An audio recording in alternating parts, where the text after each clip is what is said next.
If you've been jumping into Sworn and wondering why some runs feel absolutely broken, while others just fall apart halfway through Camelot, trust me, you're not alone. In this video, we're breaking down a full Sworn spell tier list, ranking the best spells in the game across every hero class. Because let's be honest, in this Arthurian co-op roguelite, the spells you choose don't just support your build, they define your entire run. One smart combo can carry you all the way, while one awkward pick can leave you fighting for your life by mid-game. We're going to talk about the most flexible spells that work in almost any setup, as well as the high ceiling picks that truly pop off when paired with the right Fey Lord blessings. Some spells need very specific synergies to reach their full potential, but others deliver consistent value no matter what difficulty you're playing on, whether that's standard, knight, or even sovereign. So if you're looking to dominate your next run and stop relying purely on luck, this tier list is going to help you make smarter decisions from the very first spell choice. Let's get into it. I'm quickly moving on to the video and I'm ranking spells in Sworn. Before we start, if you enjoy these types of list videos, don't forget to like the video and subscribe. Enjoy watching. The spells in this tier are, in order from top left to bottom right, Commander's Shield, Bull Rush, Dragon Dive, Blink, and Dagger Flurry. You know that awkward moment when a spell looks cool, sounds cool, and then kind of betrays you mid-fight? Yeah, welcome to the C tier spells in Sworn.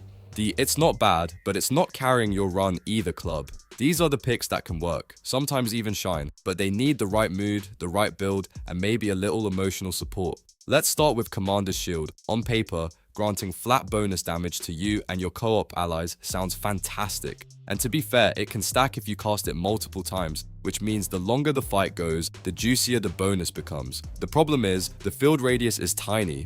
If you are playing Rook, who thrives in mobile, close combat chaos, constantly dashing in and out, you will often step outside your own buff circle. It ends up feeling like you are trying to fight while standing politely inside a glowing hula hoop. In coordinated co-op, it is decent, but in fast solo play, it can feel restrictive. Next up is Bull Rush, which is honestly one of the more fun C tier options. It comes out swinging with high starting damage and can hit multiple enemies in a single cast if they are lined up nicely.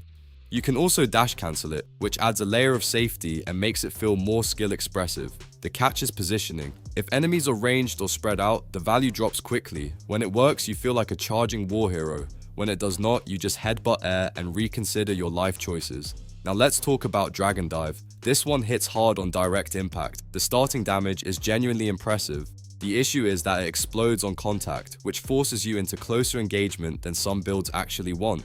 If you are running Armillary Sphere or Arcane Blade setups that rely on maintaining distance and controlled spacing, Dragon Dive actively disrupts that rhythm.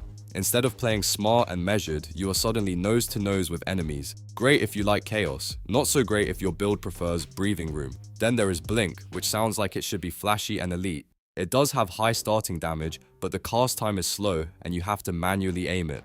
On controller, that aiming requirement feels especially punishing in the middle of hectic fights. To make matters worse, the splash damage radius is small, so even when enemies are grouped, it can feel inconsistent. You line up the perfect shot in your head, release it, and somehow only tag one target. Blink has power, but it demands precision that the pace of combat does not always allow. Finally, Dagger Flurry, Magi. This one actually has as a cool synergy angle because it dodges you backward on cast, which pairs nicely with close range weapons like the sword and the bow staff. It is fast to cast, so it keeps combat feeling snappy, but the range is extremely short and the hitbox can be unreliable, especially against moving targets. There is nothing more humbling than committing to a flurry of blades and watching enemies casually sidestep the whole thing. It is stylish, it is scrappy, but it is definitely not the most dependable tool in Camelot. That is the story of C tier in Sworn. Not useless, not amazing, just spells that need the right hands, the right build, and maybe a little forgiveness. The spells in this tier are, in order from top left to bottom right, Stormcall, Arcane Shield, Black Hole, Blade Rush, and Mystic Beam.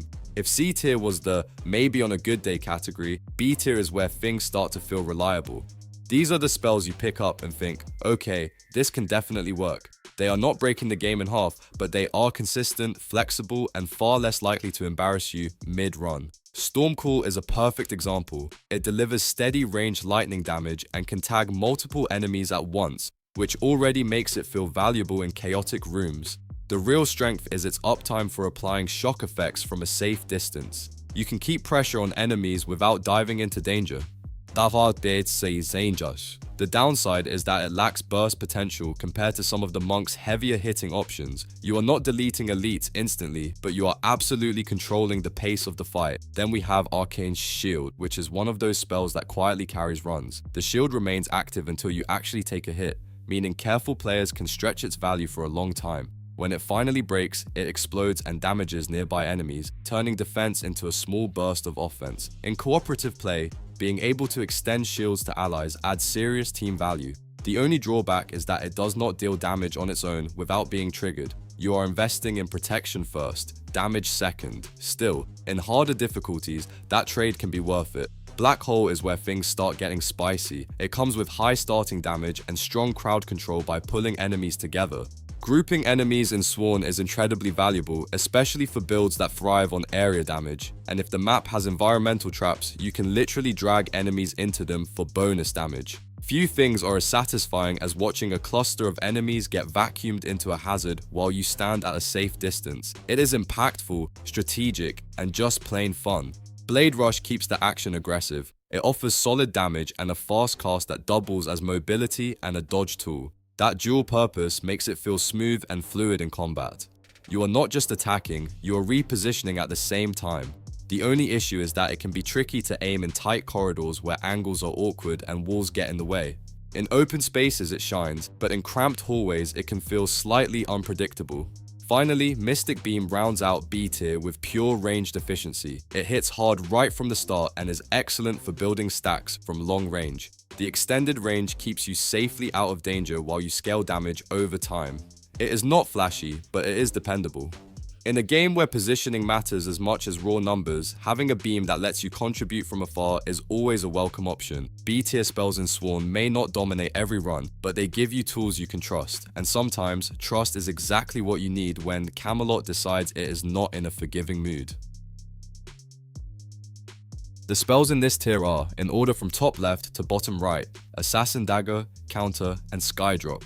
Now we are getting into the spells that genuinely feel powerful the moment you slot them in. A tier in Sworn is where consistency meets impact. These are the picks that can carry fights, swing momentum, and make you feel like you actually planned your build instead of panic drafting between rooms. Assassin Dagger is an absolute monster of an opener. The range alone makes it incredibly safe, letting you pressure enemies before they can even threaten you.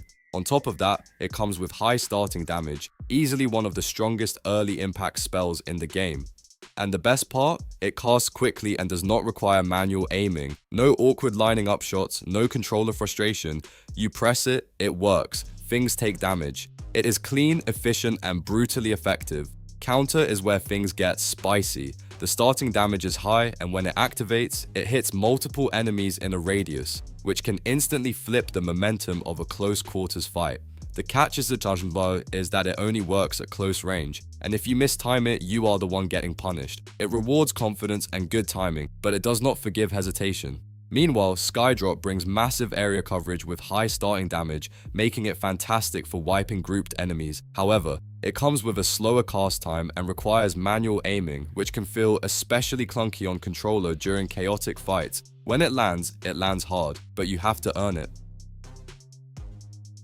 The spells in this tier are, in order from top left to bottom right, Spirit Guardiancy, Crystal Turrets, and Shadow Strike. Alright, this is it. The spells that make runs feel unfair. In a good way. S tier in Sworn is where builds stop working and start taking over. These are the spells that define strategies, scale like crazy, and in some cases, completely warp how you approach a fight. Spirit Guardians is one of the most oppressive scaling tools in the game. Its passive damage constantly builds stacks while orbiting around you, giving you incredible crowd control without demanding constant input. The range is generous, covering a wide area around your character and letting you focus more on dodging than actively casting. Early on, the starting damage feels modest before blessings amplify it, but once those blessings kick in, the spell transforms into a walking storm of passive destruction. You're not chasing enemies anymore. They are just melting for standing near you. Then there are Crystal Turrets, which honestly feel illegal at times. The turrets are indestructible and automatically fire at enemies, meaning you gain consistent pressure without exposing yourself. They excel at both crowd control and stack building damage, but the real magic happens when you pair them with Armillary Sphere and Bearer Blessings. That combination creates a near-permanent freeze lockdown, one of the strongest strategies in the entire game. Entire rooms slow to a crawl, while your turrets calmly erase everything. It is safe, it scales, and it feels absurdly strong.